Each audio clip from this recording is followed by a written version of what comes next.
Bien, vamos a reanudar la sesión. Si me permiten los diputados, por favor. Diputado Castro, vamos a reanudar la sesión. Diputado Alvarado. Y le vamos a dar entonces la bienvenida al señor Claudio Fierro, jefe de la Unidad de Corte de la Defensoría Nacional.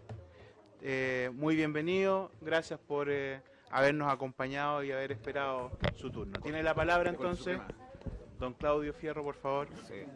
Silencio en la sala.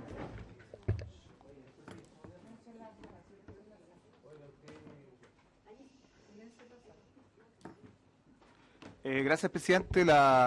Bueno, agradecemos la invitación a la Comisión de Salud. Es bastante extraño que nos inviten a este tipo de comisiones. Y eso nos permite un poco, quizás colgarme las palabras que planteó la diputada Cariola, que en definitiva ustedes diseñan políticas públicas. Y en definitiva nosotros actuamos dentro del diseño de la política criminal. Por eso nos parece importante que se nos invite acá, porque claramente nosotros entendemos que el derecho penal, ¿ya?, la persecución penal ni la cárcel van a solucionar este problema, ¿ya? Y claramente entendemos que la extracción de importantes recursos del sistema penal pudiesen ser utilizados en prevención y en educación. Eso es quizá un poco la mirada que nosotros tenemos y también como funcionarios públicos evidentemente lo tenemos que sostener. Queremos también dejar en claro que la presentación que vamos a hacer hoy día es la revisión de algunos casos que ha revisado la Sala Penal de la Corte Suprema en torno a el cultivo de cannabis y también algunos pronunciamientos de algunas cortes de apelaciones y tribunales orales, y que nos parece un poco marca la tendencia hoy día de cuál es el comportamiento de la judicatura en torno al avance de los tiempos, quizás así podríamos mencionarlo, y también que es la criminalidad asociada al consumo de drogas, ¿ya? Queremos hacer presente que acá la criminalidad es una criminalidad bastante sui generis, ¿ya? No estamos hablando, ¿cierto?, de esta gran criminalidad. No estamos hablando de personas menores de 18 años, estamos hablando de personas, ¿cierto?, mayores de edad, y que en este caso, sin hacer ningún tipo de disquisición social, ¿cierto?, ni de clase, son personas, la mayoría profesionales, que se vieron involucradas en algún tipo de evento, ¿cierto?, afectados por la persecución penal y algunos de ellos incluso con la cárcel.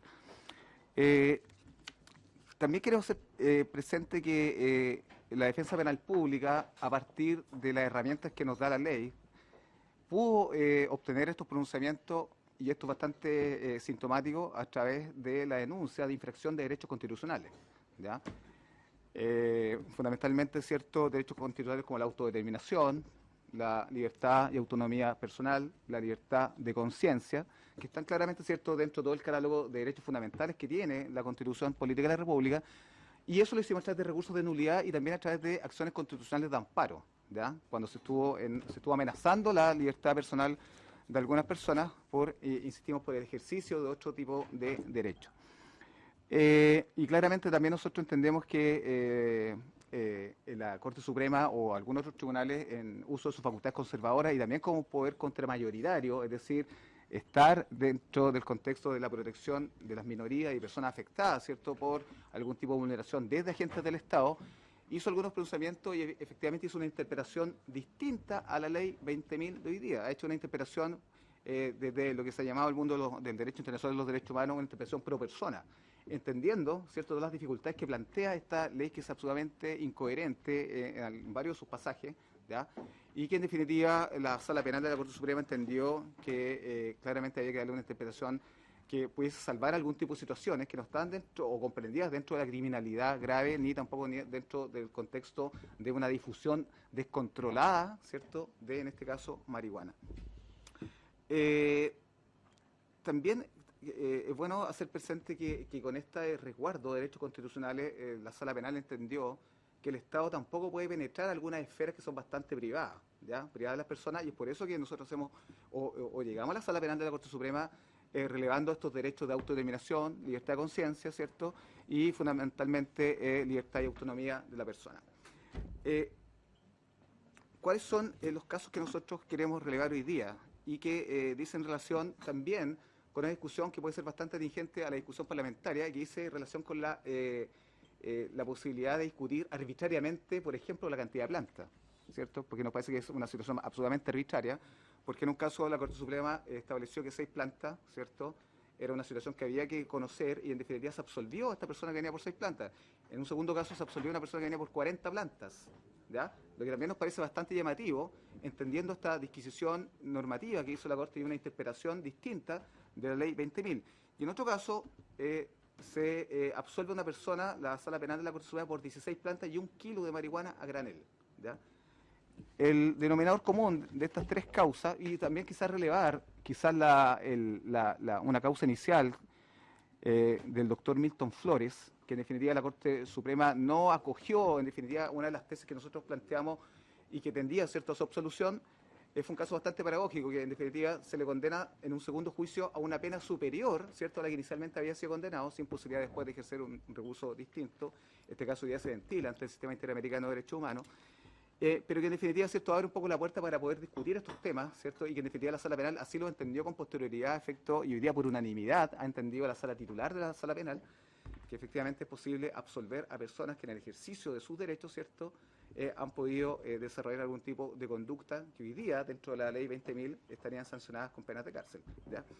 Quiero hacer referencia a la primera causa, que es la causa de la psicóloga Paulina González, ¿ya?, donde a partir de estas 6 plantas se hace una construcción de argumentos desde la defensa, desde la práctica de un grupo de desarrollo espiritual, la práctica de un grupo de desarrollo científico, de explorar, ¿cierto?, algún tipo de experiencia asociada, ¿cierto?, al uso de la cannabis con la prevención del consumo de drogas. No es paradojal, pero sí es un estudio que se ha desarrollado por bastante tiempo del grupo de desarrollo profesional, ¿cierto?, Triagrama.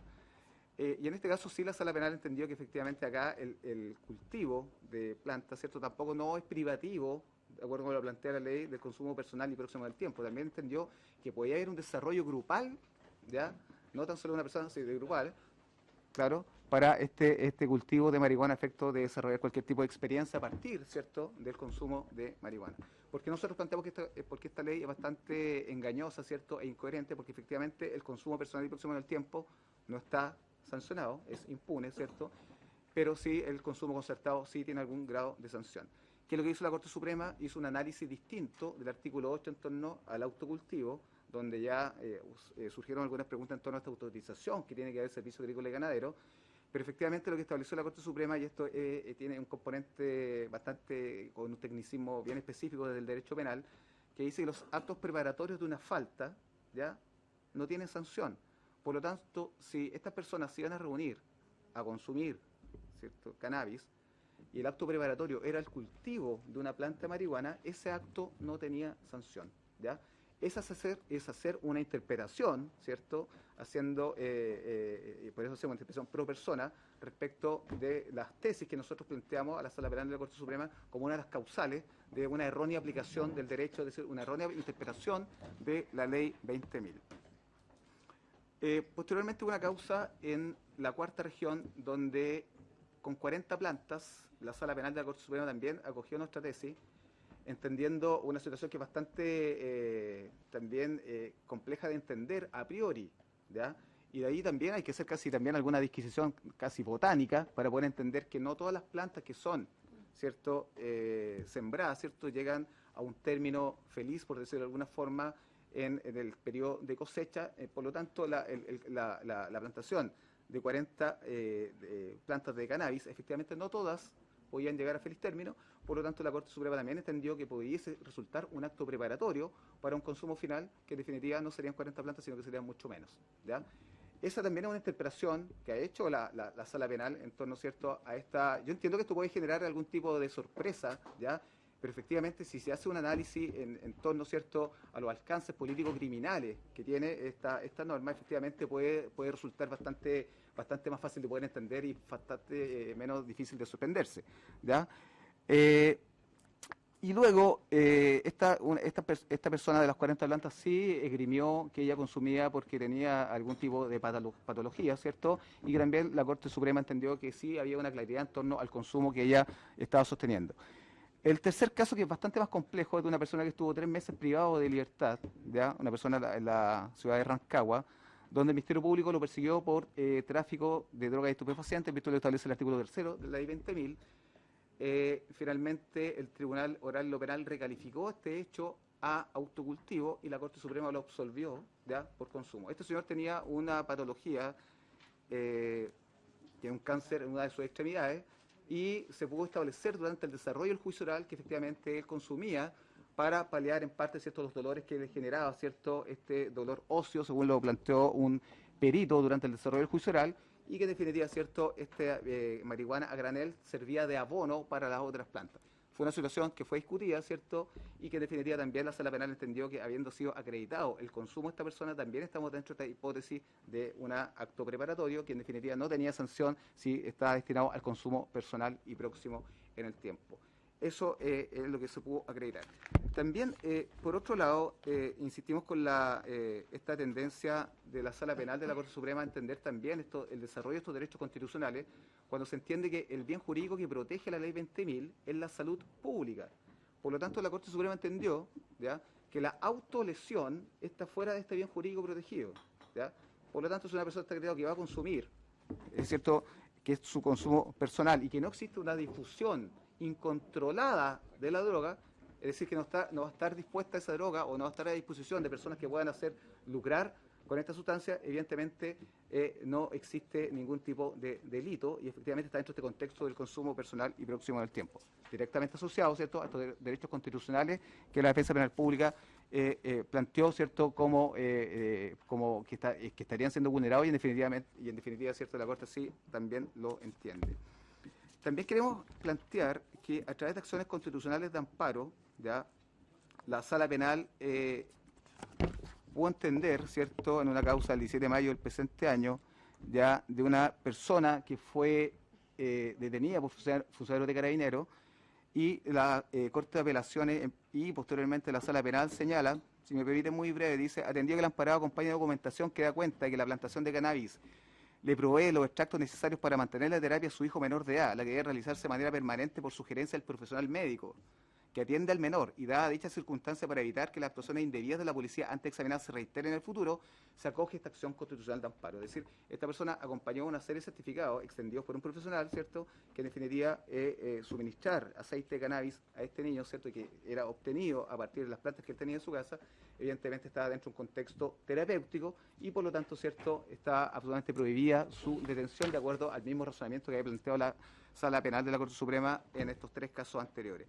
Otro caso de la Corte de Apelaciones de San Miguel, ¿ya?, también se acoge una acción constitucional de amparo. El imputado reconoce cultivo y utilización de cannabis sativa con fines médicos propios en tratamiento por asma bronquial severa y de su madre por artrosis bilateral. También, ¿cierto?, se acoge esta acción constitucional de amparo en virtud, ¿cierto?, del ejercicio constitucional de estos derechos en atención, en este caso ya no desde el fin recreacional, sino claramente médico. Y por otro lado, también existe un comportamiento distinto de los tribunales orales, solamente por citar un fallo del rol 33-2016 de un tribunal oral en lo penal de acá de Santiago, el cuarto, donde se absuelve al imputado, donde también se acredita el uso de cannabis sativa para fines terapéuticos a fin de aliviar dolores de fracturas sufridas por una caída. Es por eso que nosotros un poco quería sintetizar nuestra presentación en dar a conocer cuál ha sido el comportamiento, ¿cierto?, de nuestros tribunales de justicia y a la velocidad que van, probablemente un poco distinta, ¿cierto?, a la velocidad de la adecuación legislativa o la discusión legislativa, pero ciertamente hoy día insistimos claramente, ¿cierto?, la demanda de ciudadanos que se han visto involucrados en procesos penales bastante kafkianos algunos, como esta persona que estuvo 3 meses privado de libertad. Evidentemente, ¿cierto?, es una discusión distinta donde el nivel del debate, que yo entiendo que puede generar sorpresa, pero evidentemente está asociado, ¿cierto?, al ejercicio de derechos constitucionales, y eso es un poco la función nuestra en torno a poder elevar un poco esta discusión jurídica y siempre sostenida y nuestro argumento basado desde la Constitución fundamentalmente y tratando internacional de derechos humanos. No sé si quieren formular preguntas al respecto, pero evidentemente nuestra defensa, ¿cierto?, ha ido en esta dirección. Insistimos, nuestra presentación tiene claro un efecto, ¿cierto?, en muchas personas, y claramente los procedimientos de la Corte Suprema irradian a todos los tribunales del país. Bien, le agradezco la presentación, don Claudio Fierro. Vamos a abrir obviamente las preguntas de la misma forma que lo hiciéramos hace un rato. Seguramente vamos a tener que extender el horario de término de la sesión. Voy a partir yo antes, después voy a dar la palabra al resto. yo me excluí en la parte anterior de hacer mi pregunta y comentario. Primero decir que efectivamente, más allá de los efectos que pueda tener el consumo o no, que es parte de lo que nos pusieron las primeras dos expositoras, que entiendo tienen una visión determinada a partir de los estudios que han realizado, no voy a cuestionar aquello, se nos abre una disyuntiva que es la que tenemos que resolver, y esa es la disquisición que yo les invitaría a todos que pudiéramos realizar. Primero, porque hoy día el consumo en Chile no está prohibido, por lo tanto esta ley no innova respecto al consumo. Hoy día se permite consumo, siempre y cuando este sea un espacio privado, y la ley no innova respecto a eso, nos está abriendo a un consumo público. Y lo segundo es que además ahí, como bien dice el defensor, pronunciamientos de la Corte respecto de que incluso es permitido de manera concertada, o sea, va más allá incluso de lo que originalmente se interpretaba.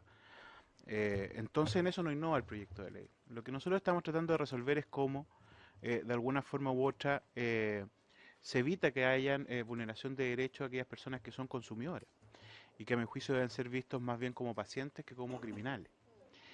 Entonces este proyecto de ley lo que intenta de alguna forma u otra es eso, descriminalizar la mirada que hay del consumidor, no estimular el consumo.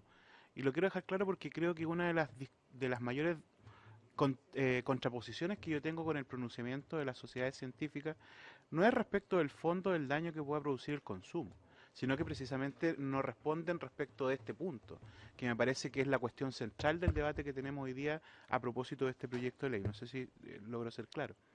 Y en esa perspectiva, preguntarle al defensor qué opina, precisamente establecer algunas materias con algún grado de arbitrariedad o discrecionalidad, para no darle una connotación negativa al número que se le está otorgando, tanto en porte y tenencia, como en segundo lugar la modificación que pretende hacer el Ejecutivo de traspasar el peso de la prueba al persecutor. Porque hoy día incluso existe una presunción de culpabilidad, ¿no? Quien es sorprendido con una cantidad de marihuana en porte o tenencia, tiene que él comprobar su inocencia. Lo que nos parece, digamos, bastante paradojal desde el punto de vista del sistema incluso jurídico chileno.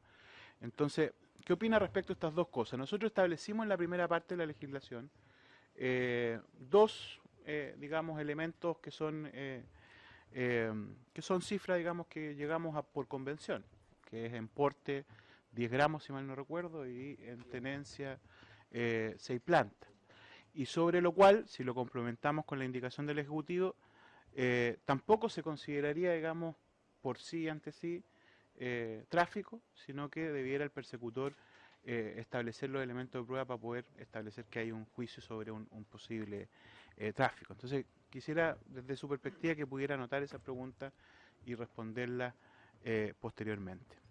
Ahora sí voy a permitir que el resto de los parlamentarios, diputado Radke, alguien más que se quiera inscribir, ¿no? Diputada Rubilar. Gracias, señor presidente. La verdad cosa es que me llama bastante la atención la exposición, bien interesante. Sabemos que es la ley la que reina, pero finalmente es la jurisprudencia la que gobierna, ¿ya? Pero la verdad cosa es que los ejemplos que acabo de señalar es casi forzar demasiado la normativa cuando nosotros tenemos claro que en la falta los actos preparatorios no tienen sanción y por lo tanto no se sanciona el cultivo justamente por el tema, pero podríamos llegar a la paradoja que un acto preparatorio de una falta como no respetar un disco pare no sea sancionado que el vehículo el cual manejaba era robado. Así de sencillo, porque también el robo del vehículo es un acto preparatorio para que la persona pueda no respetar el disco pare, pues si claramente si no roba el vehículo no puede respetar el disco pare. Me llama la atención la manera de cómo ahí se ha interpretado, pero la jurisprudencia es la que gobierna, la ley es la que reina. Gracias, diputado Radke. Le ofrezco la palabra a la diputada Rubilar y no sé si alguien más se va a inscribir para hacer consulta. Ya. Sí, yo sé que parece que hay premura. Diputada Rubilar. Sí. Sí. Muchas gracias, presidente, por su intermedio saludar a nuestro invitado. Agradecerle que haya venido, la verdad es que era, por lo menos para mí, muy relevante que esta comisión que está discutiendo el segundo informe, digamos, un proyecto.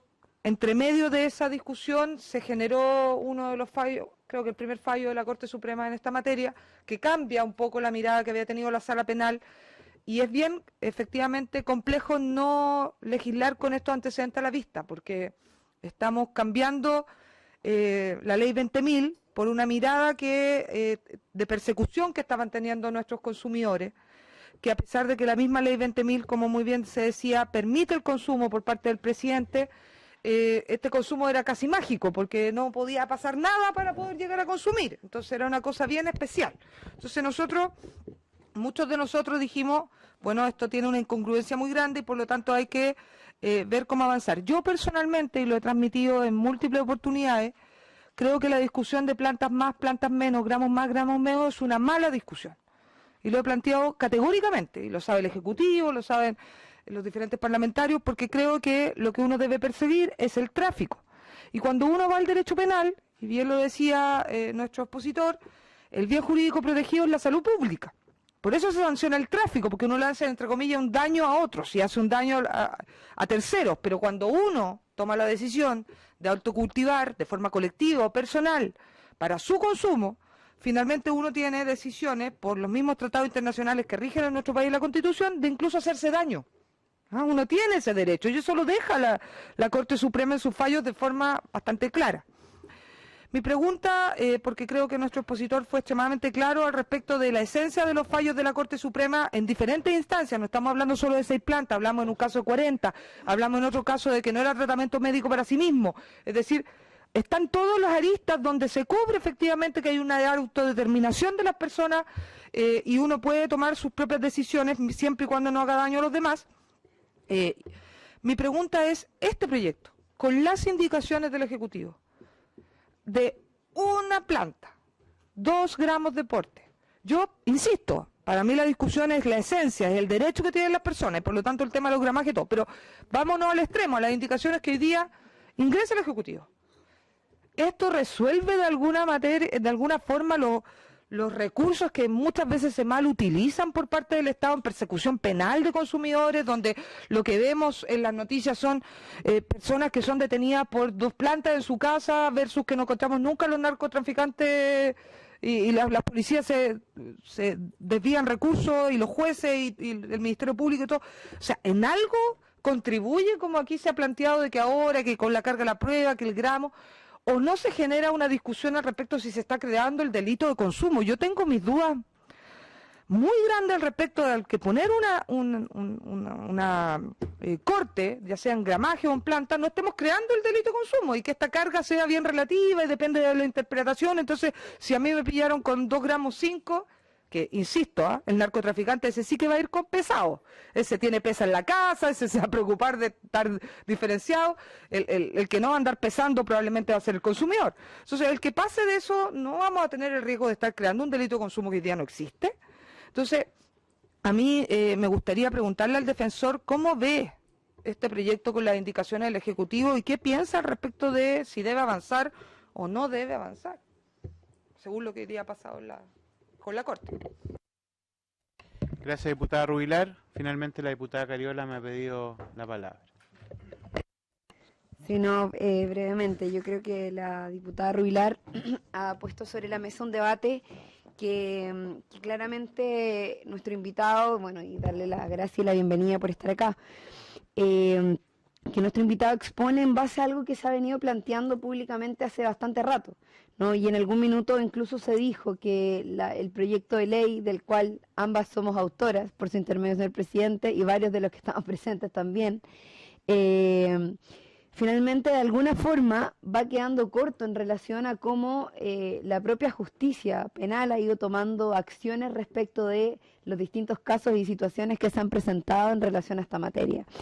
Y yo creo que claramente la exposición de estos casos, y por eso sí me parece que era muy importante poder contar con nuestro invitado y poder tener los antecedentes sobre la mesa, porque claro, lo dijimos desde un primer momento en este debate, esta discusión tiene distintas aristas, no solamente una arista sanitaria, sino que también tiene una arista judicial, tiene una arista penal, tiene una arista política, social y así de seguridad y varias aristas más que probablemente van condicionando la científica también y que de alguna manera nos tienen que permitir a nosotros generar la síntesis correcta para tomar las medidas que tenemos que tomar cuando tomemos la definición final respecto de este proyecto de ley, tanto aquí en la Cámara como en el en el Senado, que va a continuar la discusión.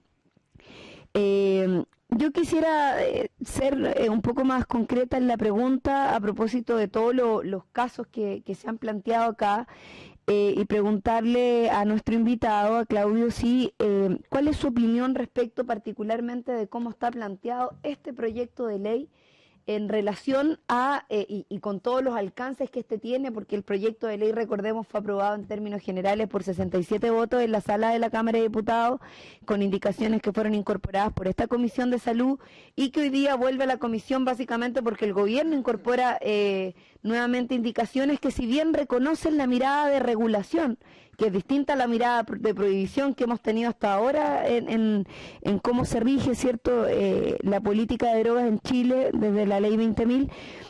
Finalmente, ¿cómo evalúa usted desde esta perspectiva, digamos, teniendo en consideración todos estos elementos, el proyecto de ley, cómo va quedando y todavía más las indicaciones que ha presentado el Gobierno, que si bien reconocen la necesidad de avanzar en una mirada que supere la prohibición, que vaya hacia la línea de la regulación, pero que sigue siendo restrictiva desde el punto de vista de la realidad a propósito de los propios casos que usted nos presenta? Gracias, presidente. Muchas gracias, diputada Cariola. Voy a ofrecer la palabra entonces a don Claudio para que pueda terminar y voy a pedir por si se requirieran algunos minutos para que él cierre prórroga si es que fuera así necesario. ¿Sí? Por favor.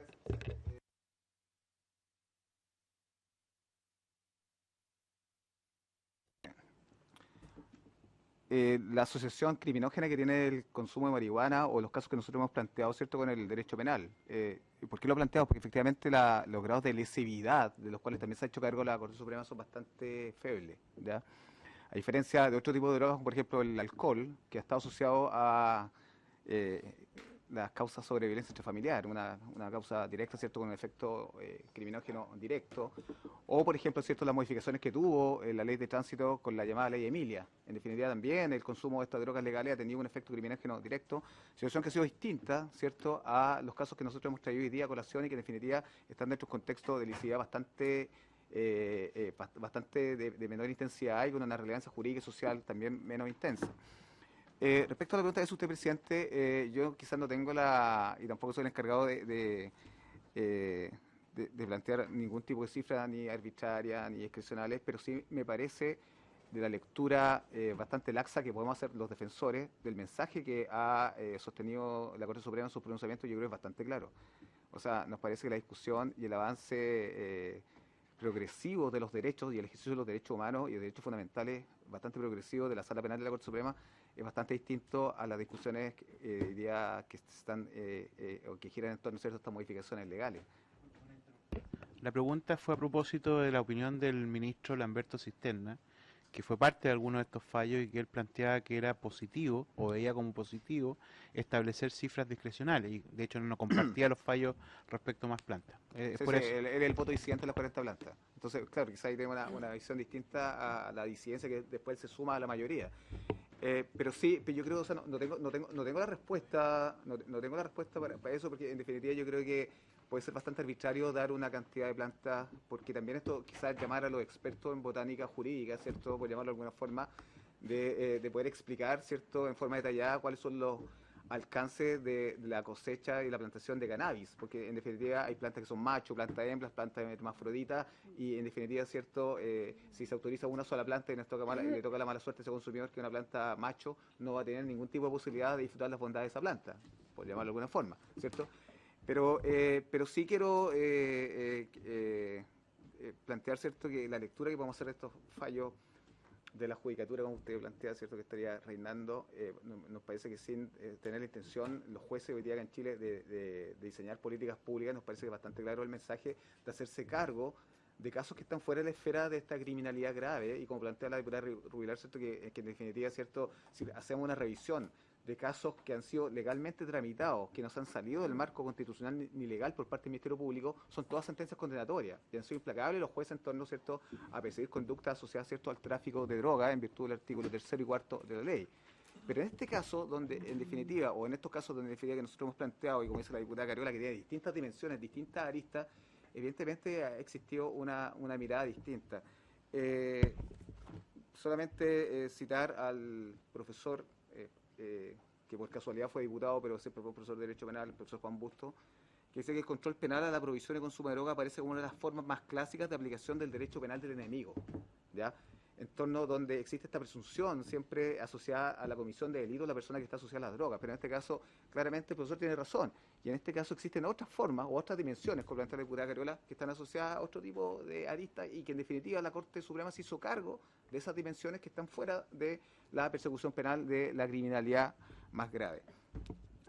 Respecto a lo que usted pregunta, esa interpretación, esa disquisición bastante normativa o cercana, ¿cierto?, a una interpretación muy extensiva, yo creo que se hace en base a poder salvar situaciones asociadas a los derechos fundamentales de las personas. Creo que esa es la interpretación que hace la Sala Penal de la Corte Suprema y que en definitiva, ¿cierto?, quiero así fijar un punto que es la integración actual. Es decir, el día de mañana no sabemos cuál va a ser la integración de la sala penal y no vamos a estar discutiendo esto. O sea, vamos a volver o vamos a poner algún retroceso en el tema en torno al ejercicio de las garantías.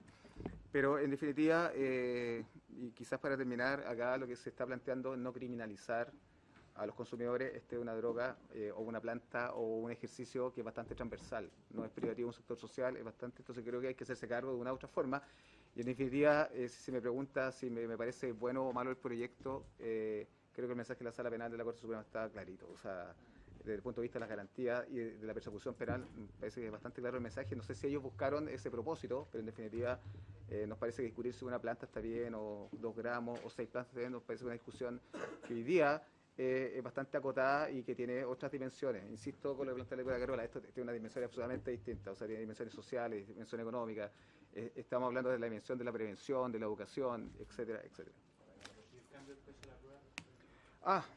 Por cierto, han habido muchos casos donde, en definitiva, las personas efectivamente fueron consumidoras y por algún tema de deficiencia, quizá en el ejercicio de la defensa, muchas personas pudieron estar privadas de libertad porque no pudieron acreditar que eran consumidoras y que en definitiva sí lo eran. O sea, existe también un complejo grave, o sea, un problema grave de trasladar la carga probatoria, ¿cierto?, a quien no le corresponde, al que le corresponde la carga de la prueba hoy día al persecutor penal.